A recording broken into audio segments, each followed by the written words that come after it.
Bonjour tout le monde, j'espère que tout va bien chez vous. Le sujet d'aujourd'hui, c'est l'intégration par partie. Ok, qu'est-ce que ça veut dire l'intégration par partie? L'intégration par partie, tout simplement une méthode de calcul pour les intégrales et les primitives. Cette méthode, ça ne marche pas dans tous les cas, mais dans plusieurs cas, cette méthode donne d'excellents résultats. Ok?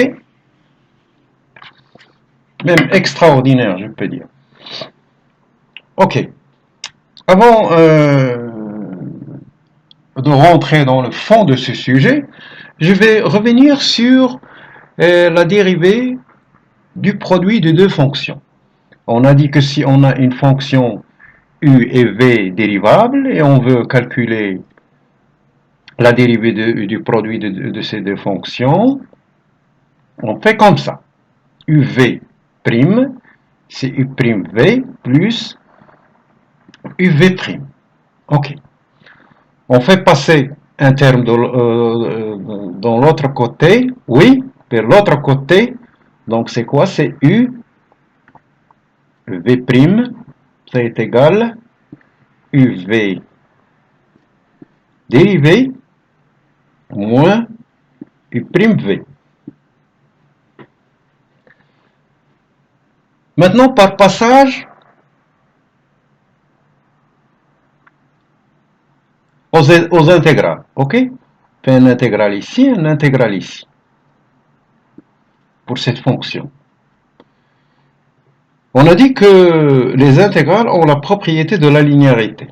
C'est-à-dire, s'il y a un plus ici ou un moins, on peut diviser l'intégrale pour les deux fonctions. Donc, c'est l'intégrale de uv', ça est égal à l'intégrale de uv dérivé moins l'intégrale de u'v. Ok?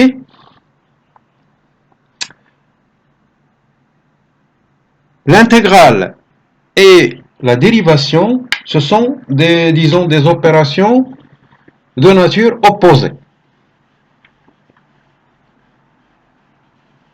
C'est-à-dire, si on dérive et on intègre, c'est comme si on n'y fait rien du tout. Donc, ça est égal uv, donc l'intégrale uv' moins l'intégrale de u'v. Plus une constante. Ok? Parce qu'on a dit si f est une primitive, d'une petite fonction f, oui, f, grand F, primitive d'une petite fonction f plus c est aussi une primitive de f. Parce que la dérivée de f plus c, ça est égal à la dérivée de f, ça est égal à f. Ok? La constante, on peut la déterminer avec les conditions initiales. Ok. Donc, ça, il faut retenir. Autre chose à retenir, si on voulait calculer les intégrales avec les extrémités, c'est-à-dire les nombres, pas les primitives, mais les nombres. Donc ici, on aura un AB, ici un AB, oui, et ici un AB. Oui, ça va nous donner quoi? Ça, c'est UV AB moins l'intégrale de AB U'V. Ici, on n'ajoute pas des constantes, parce que généralement, ce sont des nombres. Ok? Cette quantité, c'est quoi? Cette quantité, UV AB. c'est quoi?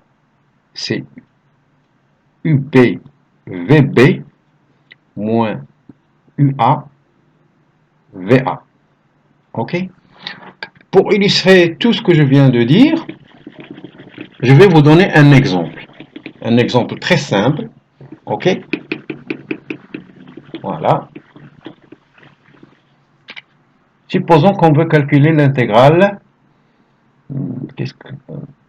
0 pi demi, oui, x cos x, en utilisant cette méthode. Donc on va poser tout simplement u, ça est égal x. Dans ce cas, u' c'est quoi? U' c'est 1, oui. V cos de x,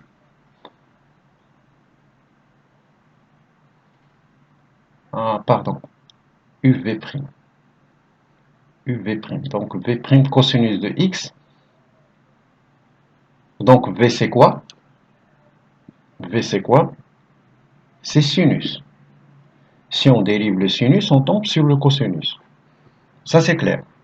Et on applique la formule. L'intégrale uv', uv, moins l'intégrale u'v. Ok? Ici un AP, ici un AP, ici un AP. Ok? Donc, ça va nous donner quoi? Donc, voilà le U, voilà le V'. Donc, c'est UV, donc c'est X sinus de X, entre 0 pi demi, moins quoi? Moins le U'V,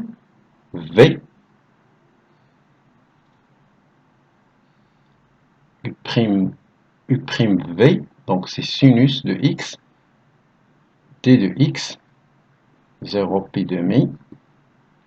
Cette quantité, c'est quoi? C'est pi demi sinus de pi demi moins 0 sinus de 0 moins la primitive de sinus de x, c'est quoi? C'est le moins cosinus de x.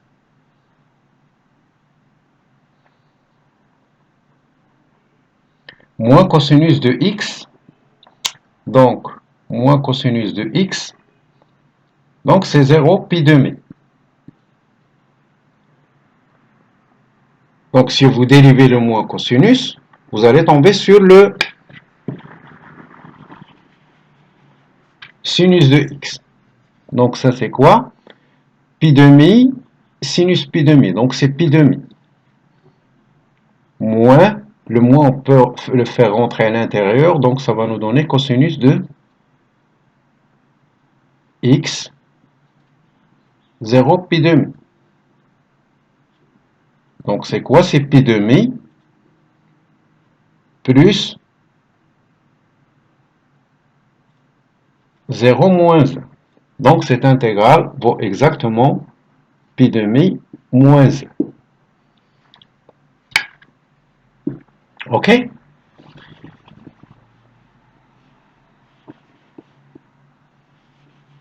Et pour la primitive, si on voulait par exemple calculer la primitive, c'est x cos x. Donc c'est x sin x plus le cosinus de x plus une constante c, qu'on peut déterminer si on connaît les conditions initiales. Ce qui est important dans cette méthode de calcul, c'est que parfois on a besoin d'intuition, parce que lorsqu'on intègre, oui, on intègre par exemple comme ça,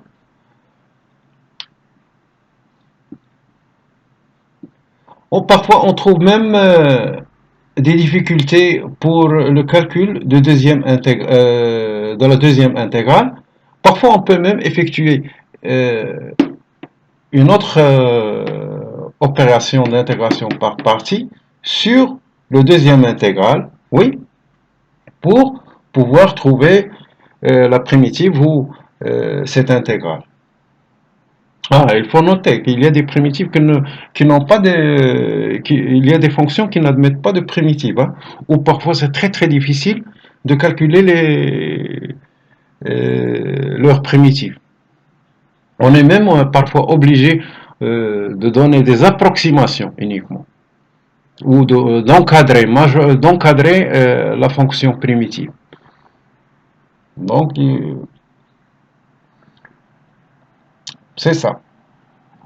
Donc voilà, c'est l'une des méthodes qu'on utilise pour ce type de calcul. Parfois, on les combine avec l'autre méthode du changement de variable aussi, oui, pour calculer ces intégrales. Donc, ça demande beaucoup d'exercices. Ça demande beaucoup d'exercices. Je vous conseille de faire des exercices là-dessus. Ok, mes chers. Donc voilà. Pour l'instant, je vous laisse. Je vous souhaite une très bonne journée. Ok, si vous avez des questions sur n'importe quel sujet, vous pouvez me contacter sans problème. Au revoir.